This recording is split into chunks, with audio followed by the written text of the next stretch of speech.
La salle polyvalente du Palais des Congrès de Cotonou a servi de cadre ce 16 avril 2024 à la première session ordinaire au titre de l'année 2024. Plusieurs points sont inscrits à l'ordre du jour. Suivons à présent les mots de bienvenue du président de la Chambre des métiers de l'artisanat du Bénin, M. Imoru Soufianou, et les mots d'ouverture du conseiller technique à l'artisanat du ministre des Petites et Moyennes Entreprises chargé de la promotion et de l'emploi. La première session ordinaire de l'année 2024 que nous ouvrons ce jour est une session qui intervient après une année de plein exercice, c'est-à-dire l'année 2023, notre assemblée consulaire ayant été installée le 27 septembre 2022. Comme le savons tous, notre assemblée consulaire est le fruit de l'implémentation d'un modèle de démocratie représentative consacré par les réformes historiques que le gouvernement de son Excellence le président Patrice Talon a conçu et méthodiquement mis en œuvre par notre ministre de tutelle, le ministre Modeste Dionté Kérékou, pour qui nos cœurs sont remplis de gratitude pour les résultats positifs incontestables engrangés dans l'opérationnalisation intelligente et efficace des dites réformes. Chers collègues élus consulaires, nous avons été élus pour un mandat de 5 ans. Nos mandats sont en droit légitime d'attendre de nous le meilleur pour eux. Si durant toute l'année 2023, notre première année de plein exercice, les artisans et les promoteurs des entreprises artisanales se sont montrés peu exigeants vis-à-vis de nos engagements envers eux, c'est parce qu'ils ont fait preuve de compréhensivité et de générosité envers leurs mandataires que nous sommes.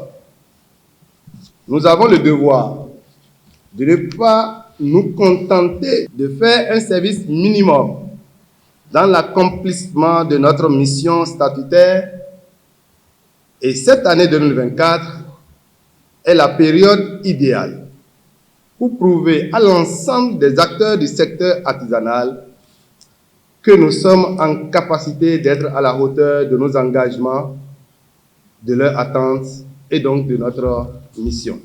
Lors du jour, la présente session s'articulera sur les points tels que la présentation du rapport d'activité de l'année 2023, la présentation des états financiers, la présentation et adoption des rapports des commissions des finances et notamment de la commission en charge de la formation professionnelle et l'apprentissage, et enfin la présentation des documents relatifs à la préparation de la journée de l'artisan béninois, JAB. Pour ce qui concerne les documents à examiner, je réitère mon exhortation à étudier les 10 documents en ayant constamment à l'esprit l'impérieuse nécessité de la primauté de l'intérêt commun du monde artisanal. Chers élus consulaires, chers collègues, les performances de la Chambre de métiers de l'artisanat sont tributaires de la qualité des délibérations de notre Assemblée consulaire.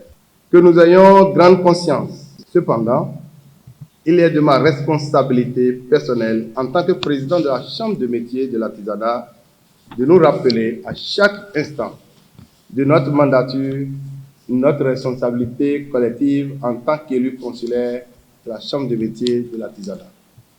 Chers collègues, nous devons donc faire preuve davantage d'innovation et de créativité pour que notre Assemblée consulaire sorte des résolutions qui garantissent le meilleur des artisans et les entreprises artisanales du Bénin. Je viens, au nom de M.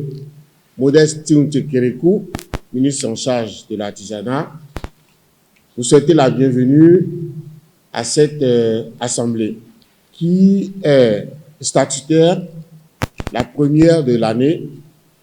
Je viens juste vous transmettre le bonjour de M. le ministre Kérékou et vous souhaiter une très bonne concentration, beaucoup de patience et que les résultats attendus pour cette session soient atteints. Durant 2 jours, les élus consulaires ont étudié les points et ont laissé place aux bonnes décisions pour la mise en œuvre des actions concrètes dans le secteur de l'artisanat au Bénin.